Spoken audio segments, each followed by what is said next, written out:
On va vous parler de la conduite aux États-Unis. Ne vous jetez pas sur la boîte de vitesse.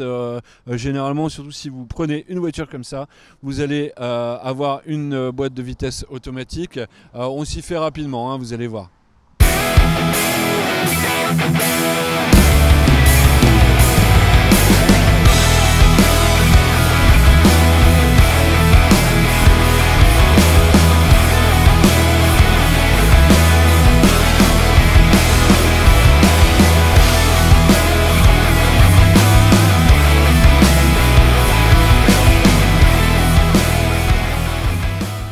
Si vous aimez nos vidéos, n'oubliez pas de vous y abonner, de vous abonner à notre chaîne YouTube et à nous mettre des pouces bleus sur YouTube. Comme ça, vous serez avertis en vous abonnant des prochaines vidéos que vous allez voir. On a toujours beaucoup de questions sur la conduite aux États-Unis, des motos, des voitures. Principalement de la part des Français, parce que pour les Canadiens, bon, à part les débutants qui sont jamais allés aux États-Unis, généralement ils connaissent un petit peu, ils savent qu'il n'y a pas énormément de différence entre la conduite au Canada et celle aux États-Unis. Par contre, quand on arrive de France, tout de suite c'est beaucoup plus exotique de conduire aux USA. Donc on va vous expliquer quelques fondamentaux. On fait ça aujourd'hui à Palm Beach et West Palm Beach parce que il y a beaucoup moins de monde pendant l'été, et en plus aujourd'hui il y a un gros nuage, donc ça fait un peu moins de réverbération.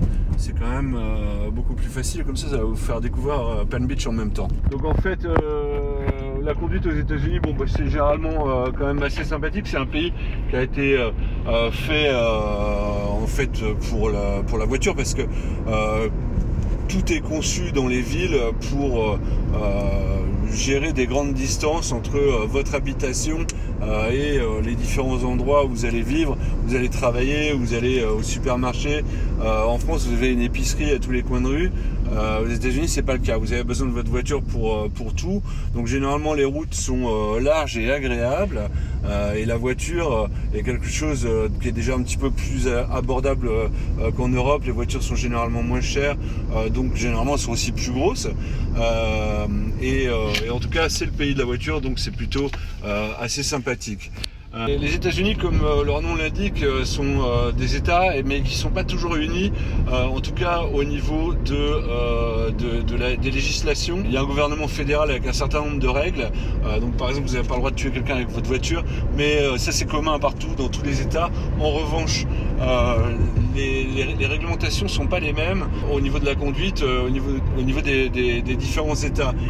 Donc si vous allez pour habiter dans un endroit particulier, je vous convie quand même à aller regarder les réglementations. C'est vrai aussi pour l'acceptation des permis étrangers. Parfois vous pouvez conduire avec votre permis canadien ou français, parfois vous avez besoin d'un permis international, parfois vous avez besoin d'une traduction en anglais de votre permis de conduire. J'ai vu ça dans certains États, la Géorgie le faisait entre autres à un certain moment. C'est le cas aussi par exemple avec ceux qui ont besoin de passer leur permis de conduire. Parfois il y a des équivalences, et puis parfois il n'y en a pas, donc vous êtes obligé de repasser votre permis. Ça se passe en fonction des États. Faites bien attention si vous êtes en tourisme aux États-Unis à ce que votre permis de conduire ne soit pas périmé aussi pendant votre séjour. Si la date de péremption est pendant votre séjour et que ensuite vous faites contrôler par la police, vous pouvez avoir des problèmes. Parlons un petit peu de la signalisation routière. Évidemment, il faut s'arrêter pour les piétons et les piétonnes. Il faut vraiment bien respecter ici tout ce qui est par exemple véhicules prioritaires, ambulances, pompiers, policiers. Il faut vraiment se pousser sur le côté dès que vous le voyez. C'est pas comme en France, c'est pas à moitié. Ici c'est la loi. Quand vous voyez des véhicules prioritaires, vous vous écartez pour leur laisser la place. Une des choses les plus marquantes au niveau de la signalisation routière, pour les Français particulièrement, c'est les feux qui sont de l'autre côté du carrefour. Ça change quoi? Ça change que faut surtout pas vous arrêter juste avant le feu comme vous faites en France, parce que si vous arrêtez juste avant le feu, ça veut dire que vous êtes au milieu du carrefour. Donc vous voyez ici par exemple, le feu est à 20 mètres. L'autre particularité du feu rouge aux États-Unis, c'est que vous pouvez tourner à droite quand le feu est rouge. En tout cas, vous pouvez tourner à droite quand il n'y a pas de panneau disant le contraire. Il faut bien faire attention, ce qui n'est pas un panneau vous disant que vous n'avez pas le droit de tourner à droite. Là, par exemple, sur ce feu rouge-là, je peux tourner à droite, sauf que j'ai à la fois des piétons et des voitures qui m'empêchent de passer, donc je peux pas. Une autre spécificité, c'est le U-turn, qui est en forme de U. Le sigle est en forme de U. Ça veut dire que vous avez le droit de faire demi-tour au milieu d'une rue. Donc parfois vous n'avez pas le droit, parfois vous avez le droit. Et en fait, si vous n'avez pas de signal vous disant que vous n'avez pas le droit, dans ce cas-là, ça veut dire que vous pouvez faire un demi-tour sur une avenue. On va aller prendre l'autoroute. Les autoroutes aux États-Unis, elles sont en bleu. Sinon, vous avez les routes principales qui sont en vert. Sinon, voilà, ici on a, c'est marqué 95, Interstate 95, I-95, direction de Miami. Ça veut dire que c'est une route qui va entre les États, donc une autoroute. Donc là, on est sur une bretelle d'accès. Déjà, c'est une petite surprise comme les bretelles d'accès en règle générale, parce que c'est généralement assez sec quand même, hein, donc ça peut être surprenant. Elles peuvent être plus courtes qu'en France. Là, on s'insère dans la circulation sur l'autoroute. C'est quand même plutôt chargé. Je sais pas si c'est une 12 ou une 14 voies ici. On est à peu près dans le centre de Palm Beach, donc ça peut être assez large. Et comme vous voyez, c'est pas vraiment facile de s'insérer dans la circulation et d'aller de l'autre côté de la route. Enfin, ceci dit, ça va pas vite, donc je peux pas vous faire une démonstration du problème pour s'insérer dans une circulation où tout le monde roule comme des malades. Mais en tout cas, vous voyez ce que ça peut donner en heure de pointe à West Palm Beach. Donc sur les autoroutes, soit vous avez une particularité, c'est le carpool, la voie de gauche. Il y a un losange de dessiné dessus, et ça signifie que vous ne pouvez aller sur cette voie-là que si vous avez 2 personnes au minimum dans la voiture. Si vous avez une personne, c'est complètement interdit d'y aller, et si vous y allez quand même, vous allez avoir une très grosse amende. C'est pour favoriser le covoiturage et permettre de rouler plus vite à ceux qui sont en famille ou en covoiturage sur l'autoroute. Il faut faire attention sur cette voie de gauche là, il y a des voies express que tout le monde peut prendre. Par contre, dans certaines villes, quand vous accédez par exemple à Miami ou certaines villes en Californie, je sais qu'il y a ça aussi, et j'imagine que c'est partout pareil, vous avez des voies qui sont réservées, des voies express qui sont réservées aux abonnés. Donc si vous n'avez pas l'abonnement, vous ne pouvez pas rouler en ville sur ces voies express qui sont réservées. On se comprend bien, vous pouvez rester sur l'autoroute, mais vous ne pouvez pas aller dans les voies express réservées pour pouvoir accéder rapidement au centre des grandes villes. Et un autre point qui est vraiment surprenant pour ceux qui ne sont pas habitués, c'est qu'on peut doubler aussi bien à gauche que à droite. Donc il faut être assez vigilant pour bien regarder dans les 2 rétroviseurs. Il faut un temps d'accoutumance. La première fois, quand on n'est pas habitué, ça fait quand même bizarre d'avoir des flux de voitures des 2 côtés. Il faut aussi faire très attention quand vous arrivez sur un carrefour. Vous ne pouvez pas vous retrouver au milieu du carrefour alors que le feu passe au rouge après que vous soyez passé. En France, Si vous le faites, vous allez vous faire klaxonner, ça va embêter tout le monde. Ici, c'est complètement illégal. Donc il ne faut vraiment pas vous retrouver dans cette situation-là. Bon, bien évidemment, vous n'avez pas des policiers non plus à tous les carrefours. Donc ça peut quand même bien se passer. Mais vaut mieux éviter de le faire. En tout cas, c'est la loi. C'est aussi évidemment pour les messages textos au volant, la conduite avec un téléphone sur l'oreille, toutes les choses qui peuvent être illégales ou pas en France. Ici, c'est en fonction des États que ça change. Dans certains États, vous avez le droit d'envoyer des SMS. Dans certains endroits, vous n'avez pas le droit.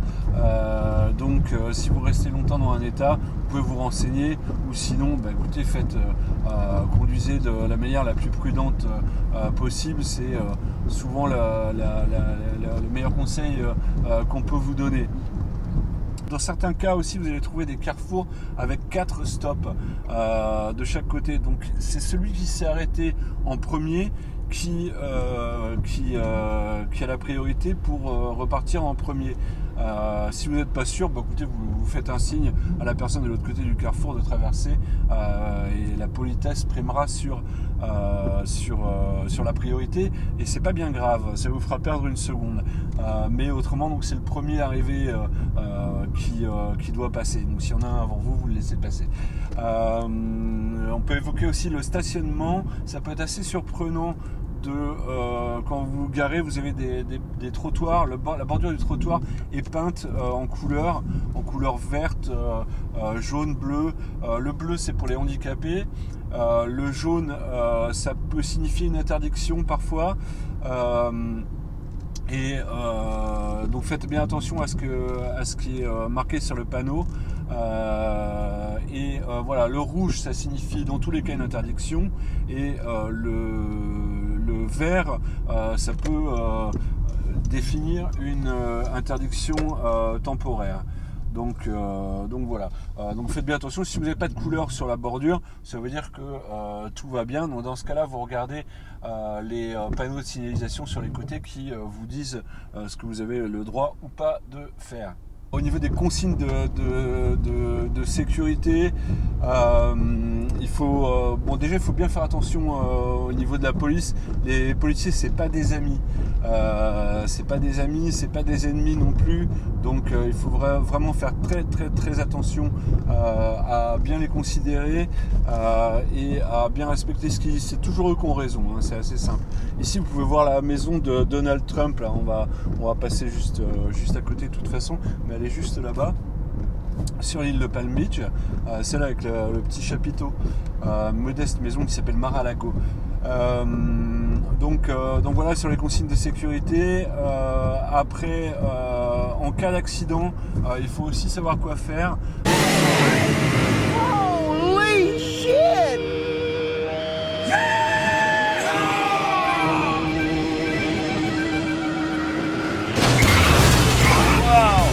Faire attention quand même, les routes sont pas toujours en très bon état. Vous voyez tout de suite qu'il y a 2 ou 3 voitures de policiers qui sont autour des voitures accidentées, même pour un petit accident. Et en fait, c'est leur rôle, hein. Ils sont payés pour ça. D'abord, les policiers sont généralement tout seuls dans leur voiture. Donc une voiture, c'est un policier, c'est pas beaucoup. Il faut surtout pas hésiter à les appeler. Apparemment, Donald Trump a dû appeler un policier parce qu'il y a une voiture de police juste devant chez lui. Mais il faut surtout pas hésiter à les appeler en cas d'accident. Ils sont là pour ça, et surtout ça vous permet vraiment de faire des bons constats, parce que c'est vraiment la chose que tout le monde vous dira de faire en premier en cas d'accident aux États-Unis, c'est de constater, de faire constater, de prendre des témoignages, de prendre des photos, de tout noter. Même si la personne avec qui vous avez... tiens, là on passe devant chez Trump, si vous voulez voir, c'est juste là. même si la personne qui a l'air complètement en tort, que vous avez toutes les évidences, ça ne va pas l'empêcher de porter plainte contre vous, surtout une fois sorti de la scène de l'accident. Donc c'est vraiment bien de pouvoir tout constater, même s'il n'y a pas beaucoup de dégâts, vous faites en sorte de tout noter et si vous pouvez appeler la police, elle est là pour ça, pour sécuriser la scène et aussi pour témoigner. Ce que le policier va avoir vu, ça fait foi lors si jamais vous avez un contentieux avec la personne avec qui vous avez été accidenté. À propos des accidents, donc il y a aussi des réglementations sur les torts, sur les systèmes d'assurance, mais bon, ça ne concerne pas beaucoup les touristes, mais ça concerne surtout les gens qui habitent dans les États. Donc vous avez dans certains États des systèmes où vous avez la faute et d'autres États où il y a le no fault, c'est-à-dire grosso modo c'est vous n'avez pas besoin de prouver qui est en tort pour savoir quelle assurance va rembourser. C'est le cas par exemple au Québec, les Québécois ou les Floridiens ont le même système, ce sont des no fault states.